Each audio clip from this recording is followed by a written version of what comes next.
Hello everyone, कैसे हैं आप लोग। Welcome back.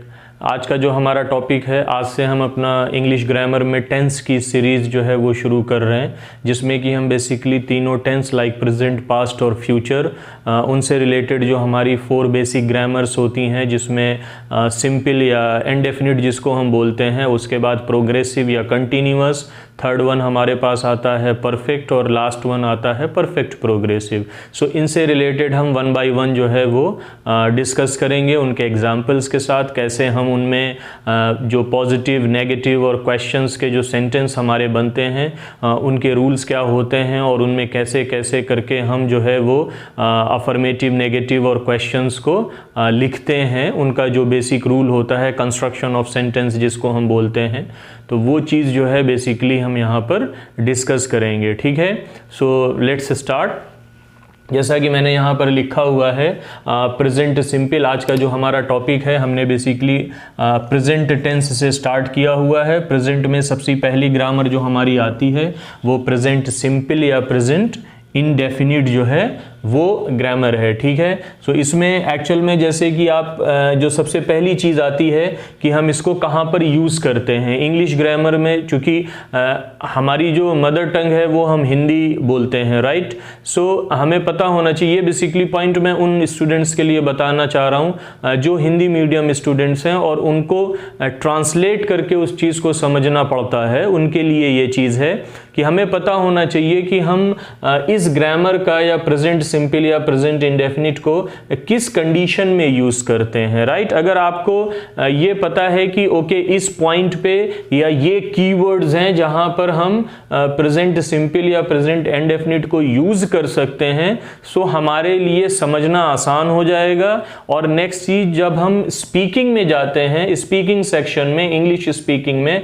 सो वहां पर भी हमें ये चीजें बहुत हेल्प करेंगी, राइट। सो सबसे पहली चीज, जैसा कि मैंने बताया कि प्रेजेंट सिंपल या प्रेजेंट इंडेफिनिट टेंस का यूज हम कहां पर करते हैं। मैं यहां पर एक पॉइंट लिख देता हूं, लाइक जैसा कि सबको पता है ता है, ती है और ते हैं, राइट। ये तीन जो हैं वो हमारे पास एंड वर्ड होते हैं किसी भी सेंटेंस में, तो हम बेसिकली प्रेजेंट सिंपल या प्रेजेंट इंडेफिनिट का यूज करते हैं। जैसा कि एग्जाम्पल कि मैं रोज स्कूल जाता हूं, मैं रोज स्कूल जाता हूं, आप देखेंगे जाता हूं लाइक इस तरीके से, ता है, ती है, ते है, या ता हूं, ती हूं, ते हूं करके इस तरीके के वर्ड्स जो आते हैं, सो उसमें बेसिकली हम प्रेजेंट इंडेफिनिट या प्रेजेंट सिंपल का यूज करते हैं। जैसा मैंने अभी एक एग्जांपल दिया कि मैं रोज स्कूल जाता हूं, राइट। सो लास्ट में हमारा आया ता हूं, सो हम वहां पर प्रेजेंट सिंपल या प्रेजेंट इंडेफिनिट का यूज करेंगे। इसके अलावा भी हमारे पास बहुत सारे वर्ड्स ऐसे होते हैं या बहुत सारे यूज ऐसे होते हैं जहां पर हम प्रेजेंट सिंपल या प्रेजेंट इंडेफिनिट को लगाते हैं। इसके यूज को मैंने यहां पर 3 कैटेगरी में कैटेगराइज किया हुआ है, 1, 2 एंड 3, जिनको कि हम पहले डिस्कस करेंगे, उसके बाद फिर हम अपने रूल्स की तरफ चलेंगे कि कैसे हम पॉजिटिव, नेगेटिव और क्वेश्चन या कि उन क्वेश्चंस को आंसर करने के क्या रूल्स होते हैं, राइट। सो पहला यूज है हमारा यहां पर रूटीन, फैक्ट और स्केड्यूल, राइट।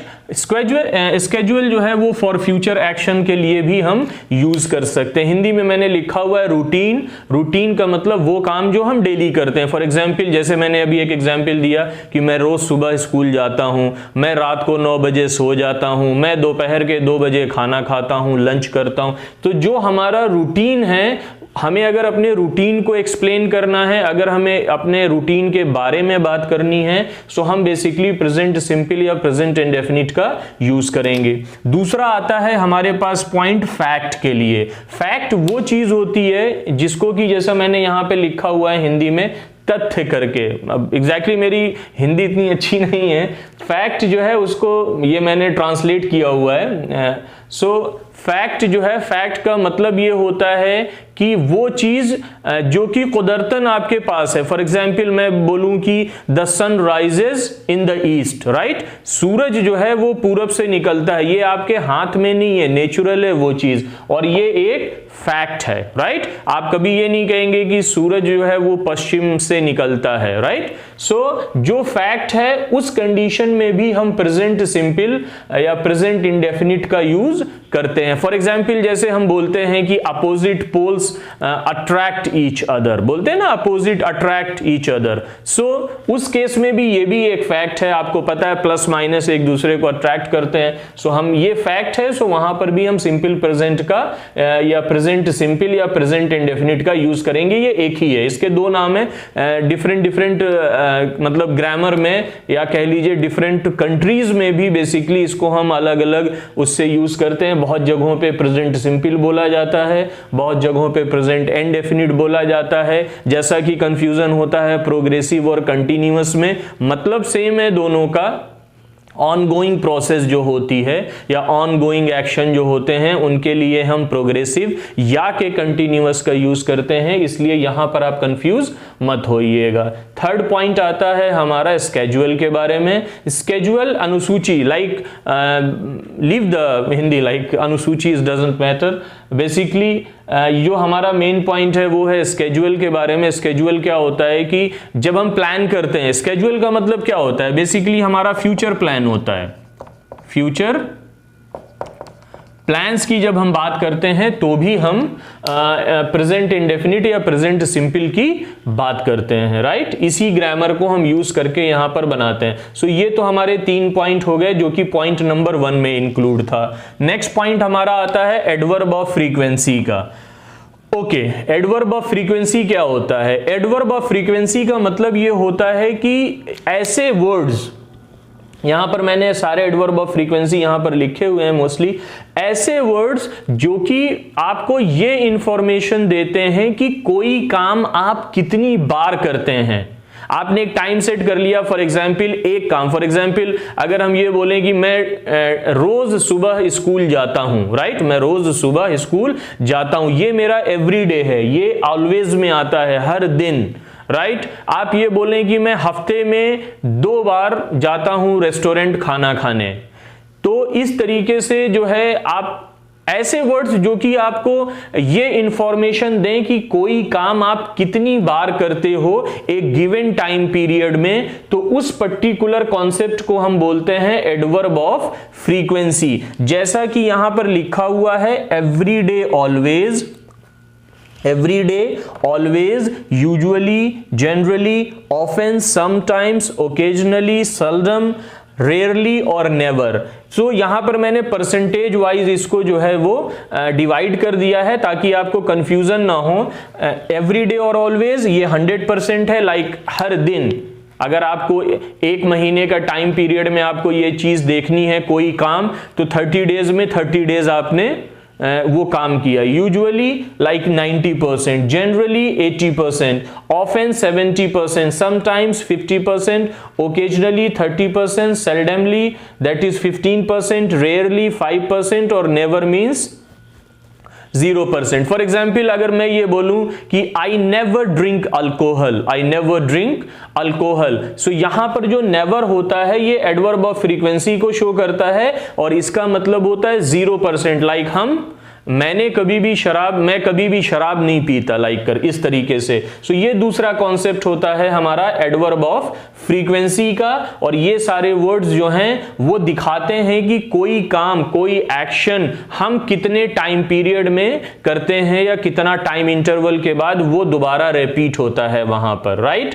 थर्ड पॉइंट आता है स्टेटिव वर्ब्स का। ये बहुत इंपॉर्टेंट है हमारा स्टेटिव वर्ब्स का। होप कि ये दोनों चीजें आपको समझ में आ गई होंगी। यूज एक्चुअली ये टोटल 4 हो जाएंगे अगर हम इसको भी इंक्लूड कर लेते हैं, 1 2 3 एंड ये हो जाएगा हमारा 4, राइट। सो फोर्थ वन हमारे पास आता है स्टेटिव वर्ब्स से रिलेटेड। स्टेटिव वर्ब्स क्या होती हैं? स्टेटिव वर्ब्स जैसा कि मैंने यहां पे इसकी डेफिनेशन लिखी हुई है, express a permanent state rather than an action, right. इसका मतलब क्या हुआ? इसका मतलब ये हुआ कि वो काम, इसको आप मोटे मोटे लफ्जों में ये समझ लीजिए कि वो काम जो कि आप अपने हाथ पैर से नहीं करते, वो आपके दिल और दिमाग इन दोनों से गवर्न होता है, उन सारे कामों को हम बोलते हैं स्टेटिव वर्ब्स। स्टेटिव वर्ब्स को अगर आपको समझना है, जैसा मैंने अभी हिंदी में आपको ये चीज बताई कि वो सारे काम जिनमें कि आपके हाथ और पैर का इन्वॉल्वमेंट नहीं होता है, आपके दिमाग और दिल का इन्वॉल्वमेंट होता है। लाइक जो चीज आप महसूस करते हैं, फील करते हैं, टेस्ट करते हैं, आप क्या सोचते हैं, इस तरीके के जो वर्ब्स होती हैं उनको हम स्टेटिव वर्ब्स की कैटेगरी के अंदर रखते हैं। इसकी डेफिनेशन यहां पर जैसे लिखा हुआ है कि express a permanent state. Permanent state मतलब जो एक कंटिन्यूअसली आपके पास वो चीज है, रादर देन एन एक्शन, जो कि हाथ पैर से नहीं हो रही है। फॉर एग्जाम्पल यहां पर स्टेटिव वर्ब्स को मैंने 4 कैटेगरीज में बांटा हुआ है। Verbs of sense, verb of feeling, verb of opinion, other verbs. Okay, verb of sense क्या हो गया? Feel, here, smell, taste, look. आपको पता है हमारे पास जो है वो 5 तरीके के सेंस ऑर्गन होते हैं, जैसा कि फील कर सकते हैं स्किन के थ्रू, कान के थ्रू हम हियर कर सकते हैं, नोज के थ्रू स्मेल कर सकते हैं, टंग के थ्रू टेस्ट कर सकते हैं, और आंखों के थ्रू हम किसी चीज को देख सकते हैं। तो वर्ब्स ऑफ ये सारे जो सेंस होते हैं ये बेसिकली प्रेजेंट सिंपल या प्रेजेंट इंडेफिनिट में यूज किए जाते हैं। इनको हम स्टेटिव वर्ब्स जो होती हैं वो कभी भी प्रोग्रेसिव या कंटिन्यूअस टेंस में यूज नहीं होती हैं। आप लाइक उनको मॉडिफाई करके यूज कर सकते हो, बट डायरेक्ट इस तरीके से हम यूज नहीं कर सकते। हम प्रेफर करेंगे प्रेजेंट सिंपल या present indefinite, right. Okay, next आता है verb of feelings. Verb of feelings like love, hate, hope, care, fear, इस तरीके के जो वर्ड्स होते हैं ये बेसिकली वर्ब्स ऑफ फीलिंग में आता है, आप क्या फील करते हो।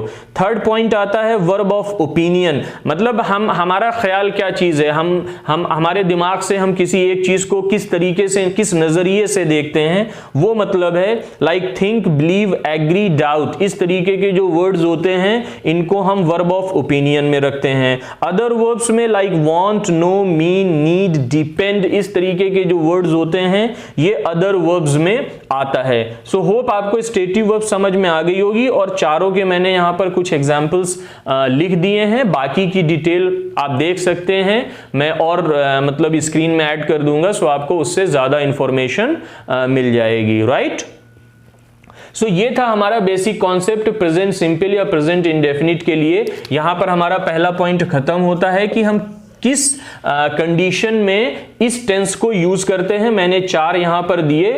लाइक पहला था, जैसा मैंने बताया कि ऐसे सेंटेंसेस जिनके एंड में ता है, ती है, ते हैं, इस तरीके के जो है वो इस वर्ड्स के साथ जो एंड होते हैं वहां पर हम प्रेजेंट सिंपल या प्रेजेंट इंडेफिनिट का यूज करते हैं। नेक्स्ट आता है रूटीन, फैक्ट और स्केड्यूल, इसके बारे में भी मैंने बताया भी आपको।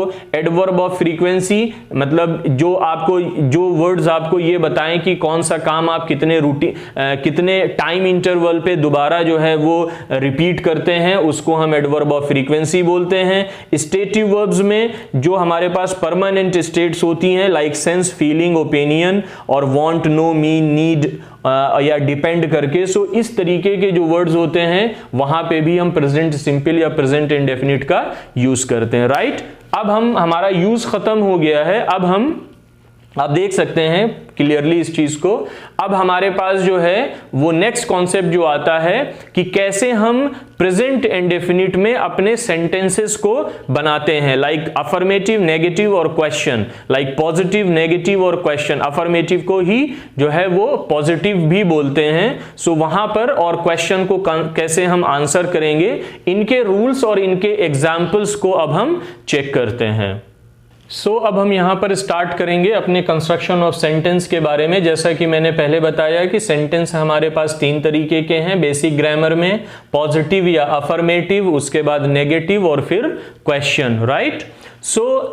इससे पहले कि हम इसका कंस्ट्रक्शन देखें, एक चीज मैं आपको बता देता हूं यहां पर कि हमेशा याद रखिए कि बेसिक ग्रामर में लाइक ये प्रेजेंट, पास्ट और फ्यूचर की जो ग्रामर होती है जिसमें कि इंडेफिनिट और कंटिन्यूअस, परफेक्ट और परफेक्ट कंटिन्यूअस का कॉन्सेप्ट होता है, हमेशा सेंटेंस में 4 चीजें हमें देखनी पड़ती हैं, subject, helping verb, main verb और ऑब्जेक्ट, राइट। इसी के बिहाफ पे हमारा पूरा कंस्ट्रक्शन जो होता है सेंटेंस का वो होता है।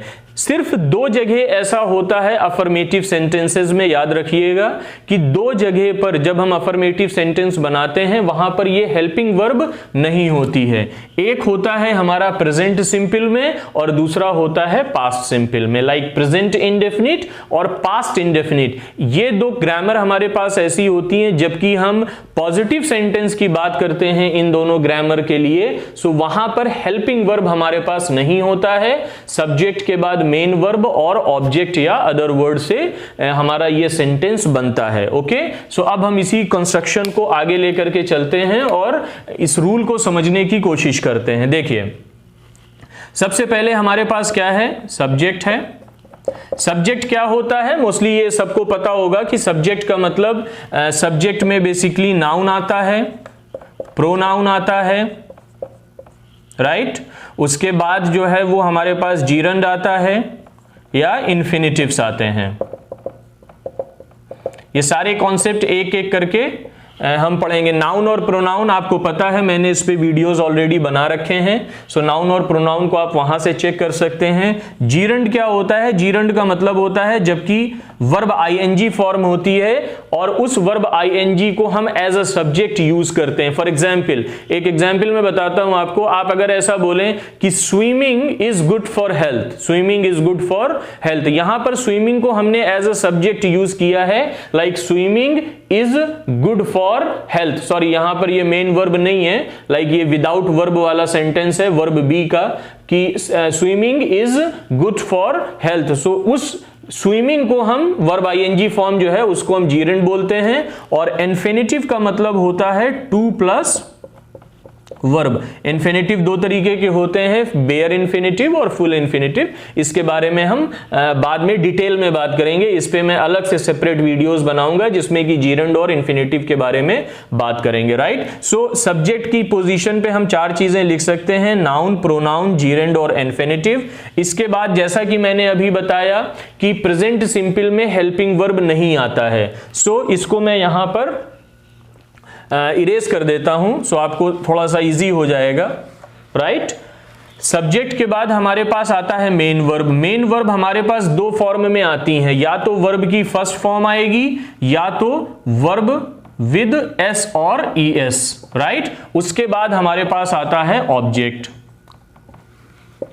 ये कंस्ट्रक्शन होता है हमारा प्रेजेंट सिंपल के लिए, प्रेजेंट सिंपल या प्रेजेंट इंडेफिनिट में, पॉजिटिव या अफर्मेटिव सेंटेंस में। कंस्ट्रक्शन क्या बोलता है या रूल क्या बोलता है कि पहले सब्जेक्ट लिखेंगे, उसके बाद आपके पास दो ऑप्शन है, या तो आप वर्ब को फर्स्ट फॉर्म में लिखिए या तो वर्ब को एस और ई एस के साथ लिखिए, उसके बाद ऑब्जेक्ट लिखेंगे। अब हमारे पास कंफ्यूजन ये है कि कब हम वर्ब को फर्स्ट फॉर्म में लिखेंगे और कब जो है वर्ब को एस और ई एस फॉर्म में लिखेंगे, तो वो चीज मैं यहां पर लिख देता हूं आपके लिए कि वर्ब फर्स्ट फॉर्म जो होती है वो subject like I, you, we, they, these, those, names.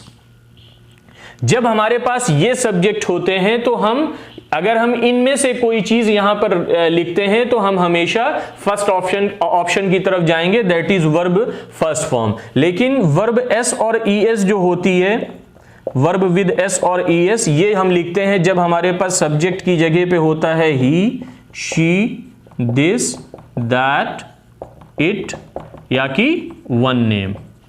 Okay, सो ये हमारा कंफ्यूजन यहां से क्लियर हो जाएगा कि अगर हमारे पास सब्जेक्ट की पोजीशन पे I, you, we, they, these, those और नेम्स होते हैं तो हम वर्ब की फर्स्ट फॉर्म लिखते हैं, ही, शी, दिस, दैट, इट, या कि कोई एक नाम होता है, मोहन, सोहन, इस तरीके से, तो वहां पर हम वर्ब को एस और ई एस के फॉर्म में लिखते हैं, राइट। अब हमारे पास जो नेक्स्ट प्रॉब्लम आती है वो ये आती है कि कब हम एस को लगाएंगे और कब हम ई एस को लगाएंगे। सो इसके लिए यहां पर अगर आपको कंफ्यूजन है तो मैंने इस पे एक सेपरेट वीडियो बनाया है, हाउ टू ऐड एस और E S with a word. So आप वहां पर जाकर के चेक कर सकते हैं डिटेल में, जितने भी हमारे रूल्स थे वो हमने 1 by 1 चेक किए थे। बट एक एग्जाम्पल के तौर पे मैं आपको बता देता हूं कि एस और ई एस जो है उसके लिए याद रखिएगा कि S, X, O, SH, CH और Z इनके साथ ES लगेगा और रेस्ट के साथ हम S लगाते हैं, राइट। लेकिन ये रूल कब आता है? At last of a verb. हमें अपना वर्ब की स्पेलिंग चेक करनी है और उस स्पेलिंग के लास्ट में अगर इन 6 में से कोई एक आता है तो हम उसके साथ ES लगाएंगे और बाकी सबके साथ S लगाएंगे। फॉर एग्जाम्पल अगर हमें गो के साथ लिखना है S या ES को, तो आप देखेंगे कि गो का जो लास्ट अल्फाबेट है वो O है। O हमारा फर्स्ट कंडीशन में आता है तो इसके साथ हम ES लगाएंगे। इसी तरीके से जैसे मान लीजिए कि हमने वॉच लिखा WATCH, CH यहां पर आएगा तो भी हम इसके साथ ES लगाएंगे। बट अगर आप बात करें ड्रिंक की, DRIN के लास्ट अल्फाबेट हमारा K है, जो कि रेस्ट मतलब बाकी मतलब इन 6 के अलावा जो आएगा उसके साथ हम S लगाएंगे। सो यहां पर हम S लगा देंगे। होप कि आपको ये पॉजिटिव या अफर्मेटिव सेंटेंस बनाना यहां से समझ में आ गया होगा। मैं दोबारा बता देता हूं कि आपको हमेशा याद रखना है कि किसी भी सेंटेंस को लिखने के लिए 4 चीजों की जरूरत होती है: subject, helping verb, main verb और ऑब्जेक्ट। मैंने बताया कि 2 कंडीशन में आपके पास हेल्पिंग वर्ब प्रेजेंट नहीं होता है, माइनस। और कौन कौन से 2 हैं? एक तो होता है प्रेजेंट इंडेफिनिट और दूसरा होता है पास्ट इंडेफिनिट, राइट। इस तरीके से जैसे कि यहां पर मैंने लिखा हुआ है कि अफर्मेटिव सेंटेंस या पॉजिटिव सेंटेंस बनाने के लिए सबसे पहले आप सब्जेक्ट लिखेंगे, सब्जेक्ट के बाद वर्ब फर्स्ट फॉर्म या वर्ब विद S और ES और ऑब्जेक्ट। ये कंफ्यूजन दूर करने के लिए यहां पर हमने 3 रूल जो हैं वो देखे हैं। ये कि वर्ब फर्स्ट फॉर्म आएगा जब हमारे पास ये सब्जेक्ट्स होते हैं, वर्ब S और ES तब आएगा जब हमारे पास ये सब्जेक्ट्स होते हैं। उसके अलावा अब हमारे पास 2 प्रॉब्लम है कि कब हम S लगाएंगे और कब हम ES लगाएंगे। तो उसके लिए आप लास्ट अल्फाबेट चेक कीजिए किसी भी वर्ब का जिसके साथ आपको S या ES लगाना है। अगर वो एंड होते हैं इन 6 के साथ में तो हमेशा ES लगाएंगे और बाकी सबके साथ हम S लगाएंगे। यहां पर मैंने कुछ एग्जाम्पल लेकर के आपको बता दिया है। होप ये चीज आपको समझ में आ गई होगी। अब हम चेक करेंगे इनके एग्जाम्पल्स, राइट। सो यहां पर हमारे पास कुछ एग्जाम्पल्स हैं। जैसा कि मैंने अभी हम लोगों ने इस रूल को डिस्कस किया था अफर्मेटिव सेंटेंसेस के लिए या पॉजिटिव सेंटेंसेस के लिए कि सब्जेक्ट, वर्ब 1 या वर्ब विद S और ES, उसके बाद ऑब्जेक्ट। इसी के बिहाफ पे हम अपने एग्जाम्पल्स चेक करने वाले हैं। जैसा कि मैंने यहां पर लिखा हुआ है I go to school every day. आपने आई यूज किया, आई के साथ अभी मैंने बताया कि आई के साथ वर्ब जो है वो फर्स्ट फॉर्म में आती है और ये हो गया आपके पास object, right. The sun rises in the east. आप देखें द सन ये एक फैक्ट है, जैसा मैंने शुरुआत में बताया था। आपने राइज के साथ S को एक्स्ट्रा लगाया वर्ब विद S, क्योंकि लास्ट अल्फाबेट यहां पर E था। आप देखें rise RISE, last alphabet E है। S और ES के कॉन्सेप्ट में मैंने बताया E नीचे की तरफ आएगा बाकी के कॉन्सेप्ट में, इसलिए हमने यहां पर S लगा दिया। आई never drink alcohol. I again यहां पर वर्ब फर्स्ट फॉर्म आएगी, राइट। शी कुक्स, आपने शी लिखा, सब्जेक्ट है कुक, लेकिन उसके साथ हमने क्या किया? S एक्स्ट्रा लगाया। Dinner at night. You drive fast. You verb first again fast, right. So यहां पर आपने ये देखा कि जिस कॉन्सेप्ट पे हमने अपना पॉजिटिव सेंटेंस बनाया, सब्जेक्ट, वर्ब 1 या वर्ब S और ES प्लस ऑब्जेक्ट, सो उससे रिलेटेड हमने यहां पर 5 एग्जाम्पल अपने चेक किए कि जब हम ही और शी या एक नाम या इस तरीके से बात करते हैं तो यहां पे वर्ब S और ES आता है, जबकि 1, 2 एंड 3 ये तीनों जो हैं ये बेसिकली वर्ब 1 के कॉन्सेप्ट में थे और ये जो है ये वर्ब S और ES के कॉन्सेप्ट के एग्जाम्पल्स हैं, राइट। सो ये हमारा यहां पर पॉजिटिव सेंटेंस से रिलेटेड रूल्स खत्म हुए हैं और इनके एग्जाम्पल हमने चेक किए हैं। अब हम चेक करते हैं नेगेटिव सेंटेंसेस कैसे लिखते हैं हम प्रेजेंट इंडेफिनिट के लिए। So here comes our rule number 2, that is negative sentence. For present indefinite. Negative sentence मैंने अभी आपको बताया, ये हमारा कॉन्सेप्ट होता है subject, helping verb, main verb और ऑब्जेक्ट का। ये तो पॉजिटिव सेंटेंस के लिए था। जब कभी आपको नेगेटिव सेंटेंस बनाना है तो हमेशा क्या करना है कि हेल्पिंग वर्ब के बाद नॉट लिखेंगे, राइट।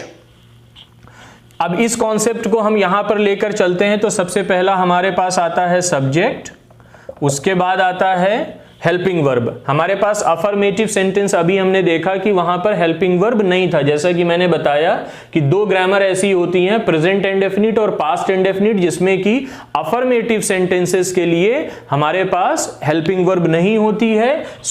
लेकिन अभी हमें नेगेटिव सेंटेंस में नई हेल्पिंग वर्ब आती है, दैट इज डू और डज।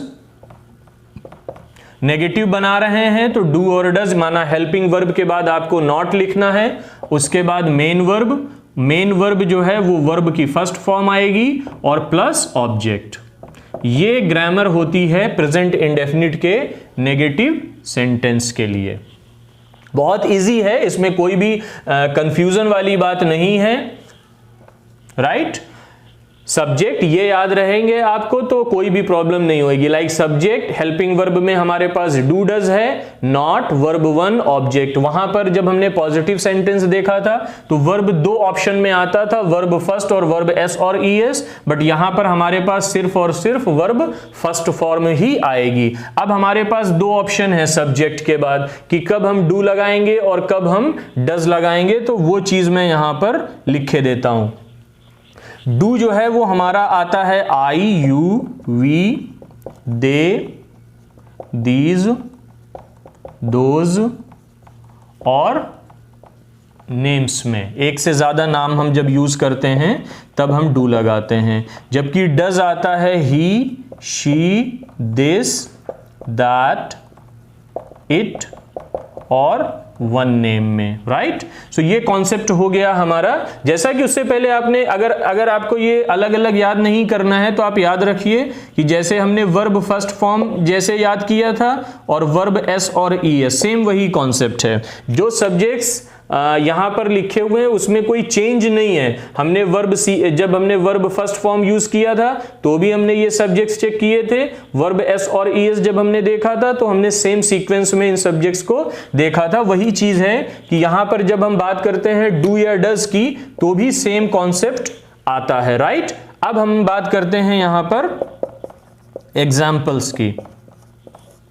एग्जाम्पल्स जो हैं वो सेम, मतलब कोई इसमें प्रॉब्लम नहीं होनी चाहिए आपको। वंस आपने अपना नेगेटिव सेंटेंसेस को कैसे लिखते हैं ये रूल आपने चेक किया तो एग्जाम्पल लिखना या उस कॉन्सेप्ट को समझना कोई बहुत बड़ी बात नहीं है। आपको पता है subject, helping verb, not, main verb और ऑब्जेक्ट। किसी भी ग्रामर में मैं आपको एक चीज बता देता हूं, इंग्लिश ग्रामर में ये जो बेसिक ग्रामर है हमारी, एडवांस लेवल की ग्रामर नहीं, जो बेसिक ग्रामर है प्रेजेंट, पास्ट, फ्यूचर की, अगर जितना भी कॉन्सेप्ट है वो बेसिकली इस एक फॉर्मूले के पे डिपेंड करता है। और सिर्फ दो चीजें ऐसी हैं, एक फर्स्ट हमारा हेल्पिंग वर्ब और नेक्स्ट आता है हमारा मेन वर्ब, जो कि चेंज होती हैं ग्रामर टू ग्रामर। तो अगर आपको इसके बारे में थोड़ा सा आइडिया है तो आपको ग्रामर में जो है वो चाहे वो पॉजिटिव हो, नेगेटिव हो, क्वेश्चन हो,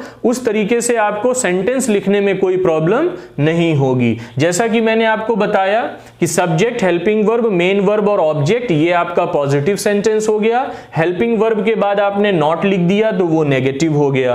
अब इसके एग्जाम्पल्स को हम चेक करते हैं। फॉर एग्जाम्पल अगर आप बोलें I do not go to school every day,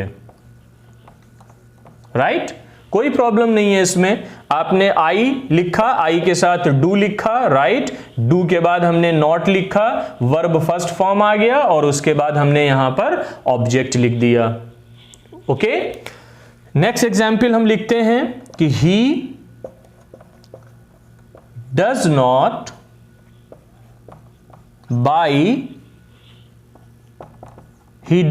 by his books, right.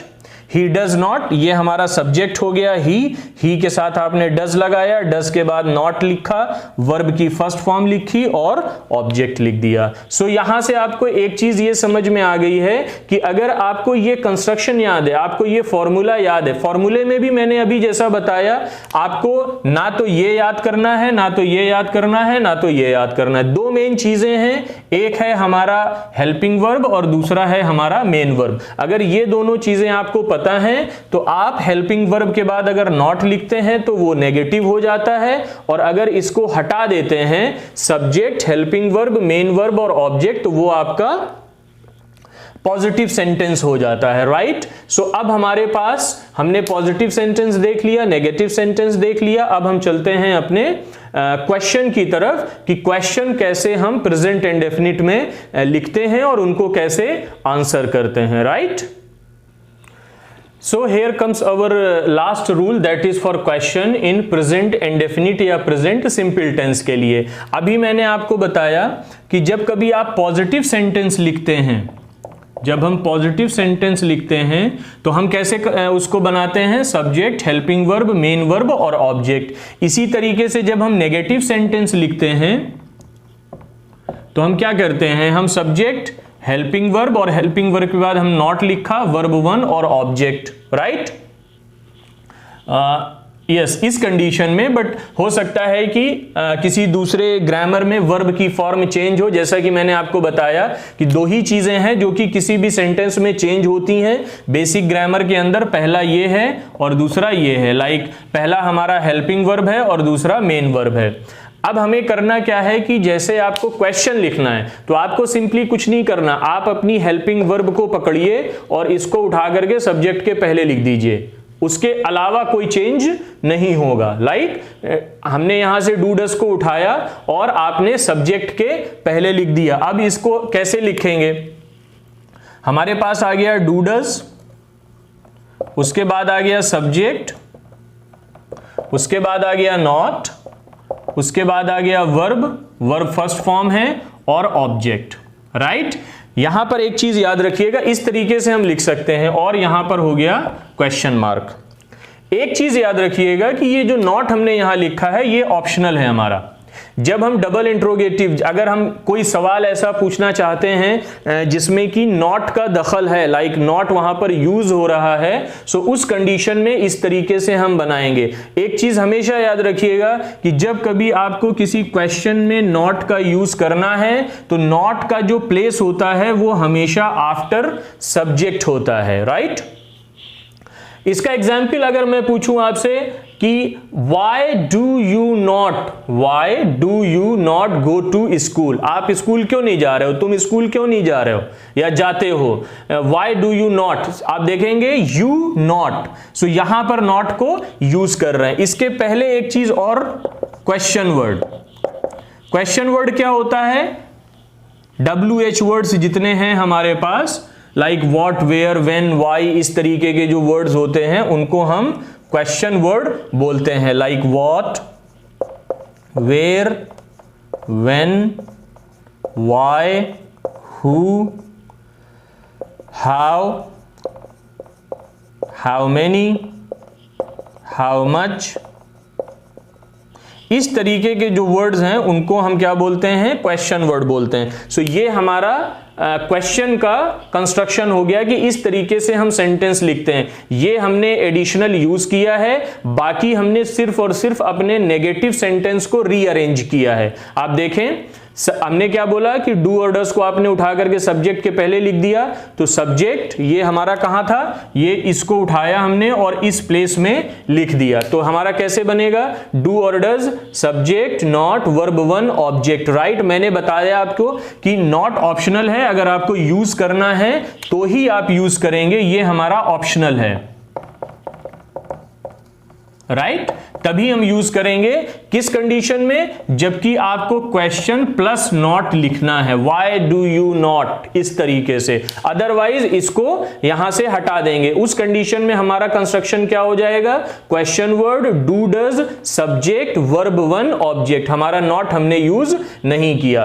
Question word हमेशा हेल्पिंग वर्ब के पहले आता है, जबकि आपको what, where, when, why, who, how many, how much, इनसे रिलेटेड क्वेश्चन पूछना है, राइट। सो अब हम यहां पर इसके एग्जाम्पल चेक कर लेते हैं और ये चीज यहां पर हम खत्म करते हैं। एग्जाम्पल में जैसा कि मैंने एग्जाम्पल में हमने क्या किया कि पहले क्वेश्चन जो है वो दो तरीके से बन सकते हैं। मैंने बताया भी, पहली कंडीशन में आप अपना क्वेश्चन हेल्पिंग वर्ब से शुरू करोगे और दूसरी कंडीशन में आप अपना क्वेश्चन वर्ड से शुरू करोगे। मैं दोनों का एक एक एग्जाम्पल यहां पर लिख करके दिखा देता हूं ताकि आपको ये कॉन्सेप्ट पूरा समझ में आ जाए। फॉर एग्जाम्पल मैं पहला हेल्पिंग वर्ब से शुरू करता हूं, do you go to school every day. Do you go to school every day. ये मेरा जो क्वेश्चन मैंने यहां पे एक एग्जाम्पल लिखा हुआ है, ये बेसिकली विदाउट नॉट है। सो कैसे लिखा, do you go to school every day. मैंने अभी बताया आपको कि दो तरीके के क्वेश्चंस बन सकते हैं। एक question starts with helping verb, another question starts with question word. कोई भी क्वेश्चन जो कि हेल्पिंग वर्ब से स्टार्ट होता है उसका आंसर हमेशा या तो यस होगा या तो नो होगा, राइट। यस आप कैसे करेंगे, yes I go to school every day. ये कॉन्सेप्ट हुआ जो कि पॉजिटिव सेंटेंस की ग्रामर जो या रूल हमने अभी पढ़ा उससे मैंने बनाया। No I do not go to school every day. ये सेंटेंस कहां से बनाया, जो कि अभी हमने नेगेटिव की ग्रामर पढ़ी, राइट। ओके, यहां पर एक चीज याद रखिएगा कि सब्जेक्ट अगर आपके क्वेश्चन में यू है तो जवाब में आपका आई आएगा। ये इंटरचेंज होता है, राइट। दूसरा क्वेश्चन अब मैं लिख के दिखाता हूं आपको, दैट इज फॉर एग्जाम्पल मैंने लिखा वेयर, ये हमारा क्वेश्चन वर्ड है, यहां से मैंने स्टार्ट किया अभी इस पॉइंट से और इसका एग्जाम्पल लिया, where do you go every day. Where do you go every day, right? अब आप देखें, Where do you go every day? Okay, so इस तरीके का जो सेंटेंस होता है क्वेश्चन में, इसको हम यस और नो में नहीं लेते हैं। मैंने अभी बताया जब कभी हमारा क्वेश्चन हेल्पिंग वर्ब से शुरू होता है उस टाइम पर ही आंसर जो है वो यस और नो में आएगा।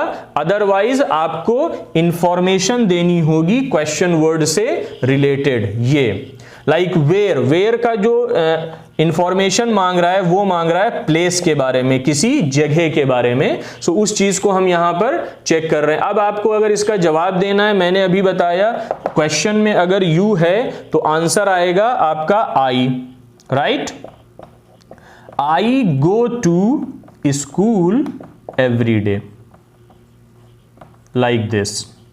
यहां पर आप देखेंगे कि जो आंसर है वेयर का वो है हमारा स्कूल, एक प्लेस के बारे में। सो इस कंडीशन में यहां पर आपका पॉजिटिव, नेगेटिव और क्वेश्चन, ये तीनों जो हैं जो हमारी ग्रामर थी प्रेजेंट इंडेफिनिट के लिए, वो मैंने यहां पर डिस्कस करी। हमने जो शुरू किया, जो हमारी सीरीज शुरू की है आज से हमने, वो है टेंस के बारे में। प्रेजेंट, पास्ट और फ्यूचर में इंडेफिनिट, प्रोग्रेसिव या कंटिन्यूअस, परफेक्ट और परफेक्ट कंटिन्यूअस के बारे में हम डिस्कस करेंगे। इसमें आज हमने पहली ग्रामर पढ़ी है प्रेजेंट सिंपल या प्रेजेंट इंडेफिनिट के बारे में। और इसमें जो हमारा मेन कॉन्सेप्ट था वो मैंने कोशिश की आपको कि सबसे पहले यूज बताएंगे कि कहां कहां पर हम इनको यूज करते हैं या किन किन कीवर्ड्स के साथ या किन किन कंडीशंस में हम इनको यूज करते हैं। नेक्स्ट पॉइंट आता है हमारा अफर्मेटिव, नेगेटिव क्वेश्चन या पॉजिटिव, नेगेटिव क्वेश्चंस के सेंटेंस कंस्ट्रक्शन को लेकर के कि कैसे हम subject, helping verb, main verb और ऑब्जेक्ट के कॉन्सेप्ट के साथ अपने जो हमारा अफर्मेटिव, नेगेटिव और क्वेश्चन के जो सेंटेंस होते हैं उनको हम कैसे अरेंज करते हैं। और उसके बाद हमने यहां पर उनसे रिलेटेड कुछ एग्जाम्पल्स भी चेक किए, राइट। सो यहां पर इस जो हमारा टॉपिक है या इस वीडियो को यहां पर हम वाइंड अप करते हैं और इसके आगे का जो है, फॉर एग्जांपल अभी आज हमने प्रेजेंट सिंपल या प्रेजेंट इंडेफिनिट पढ़ा, नेक्स्ट ग्रामर हमारी होगी प्रेजेंट प्रोग्रेसिव या प्रेजेंट कंटीन्यूअस की। ओके, सो टिल देन आप लोग अपना ख्याल रखिए, और अगर इससे रिलेटेड कोई कंफ्यूजन है, कोई प्रॉब्लम है, तो आप कमेंट में मुझे बता सकते हैं। I will definitely answer that one. Okay, till then